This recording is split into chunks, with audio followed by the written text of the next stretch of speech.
Antes de desaparecer no portal, o monarca do gelo se vira e diz com desdém que aquele humano morto era um presente, mais uma sombra para o exército de Jin Woo. Sem perder tempo, Jin Woo corre até o diretor e grita por Beru, que aparece imediatamente. Ele ordena que Beru salve o diretor, custe o que custar, mas a cura de Beru não funciona. Jin Woo pensa em usar uma de suas poções, mas o diretor segura sua mão e o impede. Diz que já está grato só por ele estar ali. Jin Woo insiste em levá-lo a um hospital, mas o diretor admite que não há mais nada que possa ser feito. Os ferimentos foram muitos. Com um sorriso fraco, o diretor diz que está aliviado por Jin Woo ser tão forte. Agradece a Deus por isso. Pede apenas uma coisa, que no fim, ele escolha ficar do lado dos humanos. Diz que não se arrepende de nada, pois agora pode descansar em paz, sabendo que alguém como Jin Woo está protegendo todos. Revela que o motivo de ainda estar vivo até aquele momento era apenas para encontrá-lo. E com um último suspiro, agradece. Obrigado por tudo,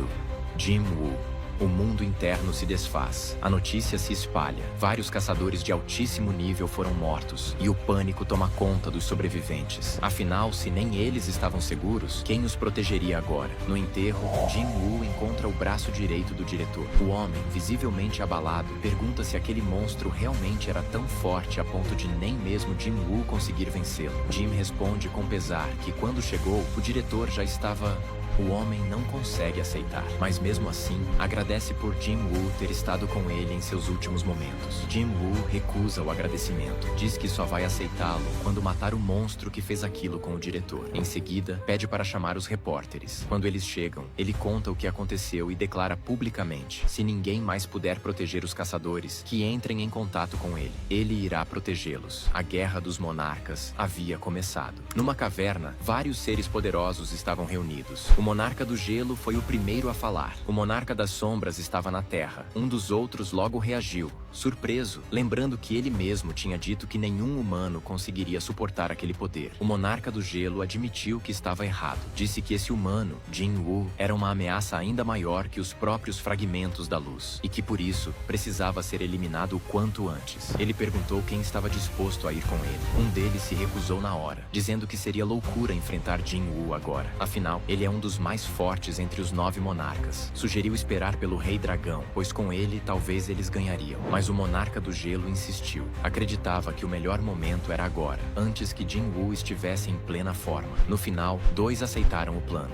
2 recusaram. Enquanto isso, Jin Woo observava a cidade do alto de um prédio, procurando qualquer sinal de mana do monarca do gelo. Mas não estava sendo fácil. Os monarcas não têm sombras, e isso tornava quase impossível localizá-los. Ainda assim, ele não pensava em desistir. Era um caçador e nunca deixaria sua presa escapar. Na associação, o cargo de diretor continuava vago desde a morte do antigo. Alguns sugeriram contratar um caçador de ranks para ocupar o lugar, mas outro nome foi levantado: Jin Chu. Ele ficou confuso com a ideia, mas explicaram que ele sempre esteve ao lado do antigo diretor, conseguia organizar caçadores com eficiência e ainda tinha uma boa relação com o caçador mais forte de todos, Jin Woo. Achavam que ele se sairia bem no novo papel. Jin Chu disse que iria pensar sobre isso. Do outro lado do mundo, nos Estados Unidos, Thomas André se preparava para enviar um presente especial para Jin Woo. Sua secretária perguntou se ele ainda estava pensando naquilo, e ele confirmou. Disse que Jin Woo tinha poder suficiente para usar aquele item. Uma peça única no mundo inteiro. Seria o presente perfeito.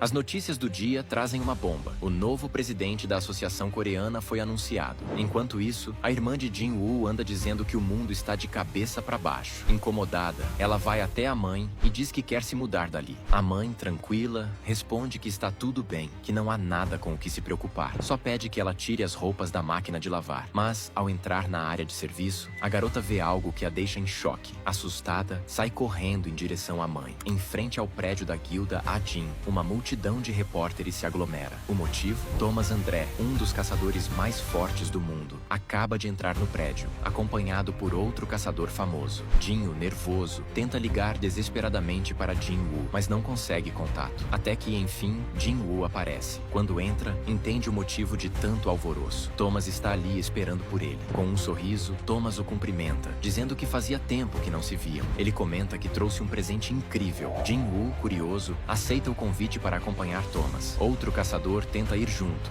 mas Thomas impede, dizendo que é algo confidencial, segredo de estado, e simplesmente carrega Jin-woo com ele. No restaurante, Thomas revela o presente. 2 adagas feitas da presa mais afiada de Kamish. Jin-woo pega as lâminas e imediatamente sente que seus movimentos com elas são naturais, leves, como se fossem uma extensão do próprio corpo. Thomas observa impressionado e pergunta à sua assistente se ela ainda acha que foi má ideia dar aquele presente. Ela apenas balança a cabeça. Jin-woo sorri, satisfeito com o presente, mas o clima muda de repente. Uma energia estranha surge no ar. Thomas sente também e pergunta se Jin-woo está percebendo aquilo. Ele confirma. Do lado de fora, um gigantesco portal roxo aparece no céu, muito maior do que o que trouxe Kamish da última vez. O pressentimento é claro. Talvez agora, o fim do mundo tenha realmente começado. A cena era inacreditável. Várias pessoas filmavam, chocadas, sem conseguir acreditar no que viam. Um enorme portal cobria todo o céu da Coreia. No meio da confusão, o professor lembrava que já havia alertado sobre isso há muito tempo. E o pior, dizia ele, esse era só o primeiro de muitos. Quando perguntaram o que poderiam fazer diante de algo tão assustador, a resposta era: só resta rezar. Diante do portal, Jin-woo se depara com uma barreira. Não é uma comum. Se fosse, ele já teria destruído. O que está prestes a sair dali será algo completamente diferente de tudo que já enfrentaram. Mas uma coisa é certa: nenhuma dessas criaturas tocará em quem ele ama. O novo diretor da associação liga para ele, pergunta se pode falar, e Jin-woo responde que sim, brincando que agora deveria chamá-lo de presidente. Jin-chul ri, dizendo que ele pode ficar à vontade. Em seguida, vai direto ao ponto. Fez o que Jin-woo pediu. Não há nenhum outro portal como aquele em lugar algum, e ele sabe que isso não é coincidência. O diretor conta que está planejando evacuar todos os civis antes que uma catástrofe aconteça, e pergunta o que Jin-woo pretende fazer. Ele responde com firmeza, mesmo sem saber o que o amanhã trará, vai viver o hoje, e desliga. Na arena da associação, Jin-woo treina com Beru. Pergunta se o soldado está dando o melhor de si, e Beru afirma que jamais ousaria. Mas Jin-woo diz que está tudo bem, só quer se exercitar um pouco, já que Beru é o único que consegue acompanhá-lo. Beru se treme de felicidade, dizendo que as palavras de seu rei são como música para seus ouvidos. Jin-woo então sorri e diz que agora é pra valer. Beru parte pra cima com tudo. O impacto do ataque destrói a sala, feita para aguentar caçadores de rank S. Jin-woo comenta que ele ficou mais forte, enquanto desvia facilmente dos golpes. Diz pra Beru ter cuidado, porque Igris e Greed estão quase o alcançando, e se quiser manter seu posto, é bom ficar mais forte. Ele o provoca de propósito, querendo incentivá-lo, porque sabe que mesmo sendo o mais forte, sozinho não conseguirá vencer os monarcas. Beru tenta um golpe mais rápido, mas Jin-woo aparece atrás dele num piscar de olhos, acertando-o com força e o lançando para o outro lado da sala. Mesmo assim, Beru fica impressionado com a força de seu rei. Jin-woo brinca, dizendo que vai bloquear os canais de novelas do Beru. Ele está ficando mole. Com o treino terminado, olha para o estrago e diz que é hora de limpar tudo. Liga para o presidente e pergunta se ele vai ficar bravo. Diz que tem formigas bem treinadas que arrumam tudo rapidinho. Enquanto isso, em um hotel, a secretária de Thomas pergunta se eles não vão embora, mas ele responde que ainda não. Como poderia deixar algo tão grande e lindo para trás? A secretária até concorda que é grande, mas bonito, nem tanto. Thomas dá um sorriso e diz que tudo o que faz o coração acelerar é lindo. Ele está ali, afinal, para ver se esse será o fim da humanidade, ou um novo começo.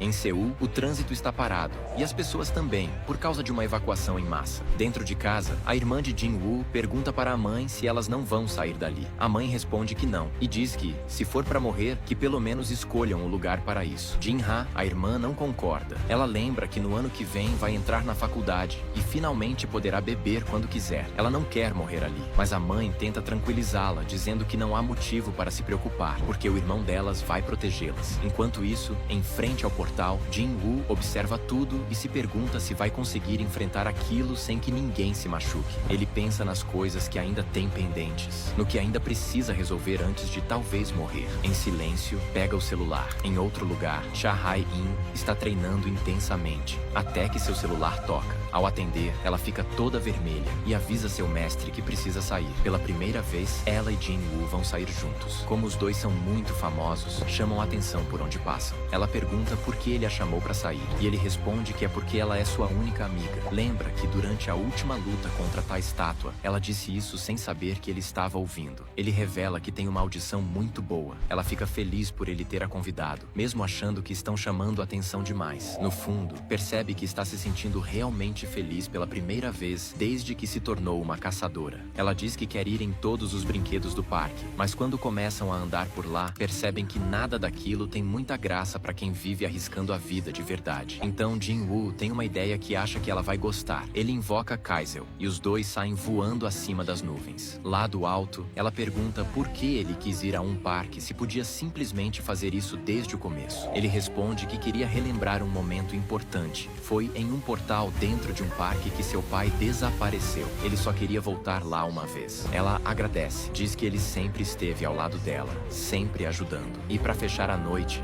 Jin-woo diz que ainda tem mais uma coisa para mostrar. Eles seguem voando até um campo aberto, onde param e ficam juntos, olhando as estrelas. O clima continua tenso, com o portal prestes a se romper. Vários caçadores estão nas ruas, tentando entender o que está acontecendo. Um deles acaba esbarrando em um homem enorme e, irritado, começa a reclamar, dizendo que só porque o cara é grande não significa que pode sair empurrando os outros. Mas antes que ele termine de falar, sua cabeça é engolida, na frente de todos ali. Em segundos, o caos se instala. A criatura monstruosa parte para cima dos outros caçadores, massacrando um por um com brutalidade. No meio do ataque, ele grita: "O monarca das bestas vai caçar vocês, humanos inúteis. Tentem me parar se puderem." Enquanto isso, Jin-woo e Hai-in estão relaxando à beira de um rio. Aparentemente, passaram uma noite bem agradável juntos. Jin-woo sugere irem a um hotel para tomar um banho e comer algo, e ela aceita o convite. Na Associação dos Caçadores da Coreia, Jin-chul recebe a notícia do ataque e pergunta onde está Jin-woo. Um assistente informa que ainda não conseguiram contato. Logo depois, outro entra às pressas, dizendo que um caçador está enfrentando a criatura. Jin-chul imediatamente pensa que é Jin-woo, mas o assistente o corrige. Quem apareceu foi um caçador de ranking nacional.